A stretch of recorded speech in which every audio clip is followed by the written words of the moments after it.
আজিৰ শিৰোনামা হৈছে নাৰী। এখন সমাজত ঘটা ঘটনা লৈ আজিৰ কাহিনীটো আৰম্ভ কৰিব লাগিছোঁ। এদিন হস্পিটেলত ঘটা ঘটনা। এজনী মহিলাই কেঁচুৱা সন্তান জন্ম দিছে। বাপেকে নাৰ্ছগৰাকীক সুধিছে, আমাৰ ল'ৰা নে ছোৱালী জন্ম হৈছে? নাৰ্ছগৰাকীয়ে বহুত আনন্দ মনেৰে উত্তৰ দিছে, চাওক, আপোনালোকৰ ছোৱালী জন্ম হৈছে। বাপেকজন হঠাতে হতাশ হৈ পৰে। কি, আমাৰ ছোৱালী জন্ম হৈছে? তেনেকৈ কৈ মহিলাগৰাকীক এসপ্তাহৰ পিছত ঘৰলৈ লৈ আহে। বাপেকে ছোৱালীজনীক এবাৰো নিজৰ কোলাত লৈ নাপালে।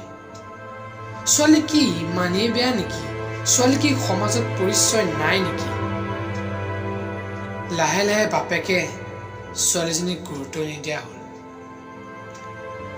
মহিলাগৰাকীয়ে গিৰিয়েকক কথাবোৰ বুজায়, তোমাৰ ছোৱালীৰ প্ৰতি হিংসা আছে নেকি? তোমাৰ ছোৱালীৰ প্ৰতি দায়িত্ব নাই নেকি? কি জানা, ছোৱালী থাকিলেহে আমাৰ ঘৰখন এটা মধুৰ ৰূপ পায়। নাৰী এটা পবিত্ৰ শব্দ, তাক তুমি অৱহেলা নকৰিবা। তাই ডাঙৰ হ'লে আমাৰ সমাজৰ আগত কিমান সন্মান পাব তুমি এবাৰ ভাবি চাইছানে? সেইকাৰণে কৈছোঁ মই, আমি আমাৰ সন্তানক সমাজৰ আগত ভাল মানুহ হিচাপে পৰিচয় দিব লাগিব। নাৰী থাকিলেহে দেশ থাকিব।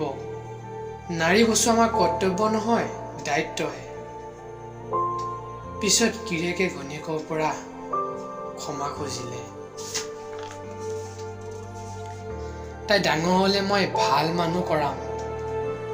মই তাইক লৈ সমাজৰ আগত বহুত গৌৰৱবোধ কৰোঁ। আজিৰ পৰা মই তাইক মোৰ বুকুত লৈ ডাঙৰ দীঘল কৰিম। আজি মই তোমাৰ আগত প্ৰতিজ্ঞা দিছোঁ। এই কাহিনীটোৰ পৰা আপোনালোকে কি পালে মই নাজানো। মোৰ বিশ্বাস আপোনালোকে ভাল পালে। এই কাহিনীটো আদৰি ল'ব বুলি মোৰ আশা থাকে। শেষত এটাই কথাই ক'ম, নাৰী সদায় প্ৰথম পৰিচয়। আজিলৈ ইমানেই। ধন্যবাদ।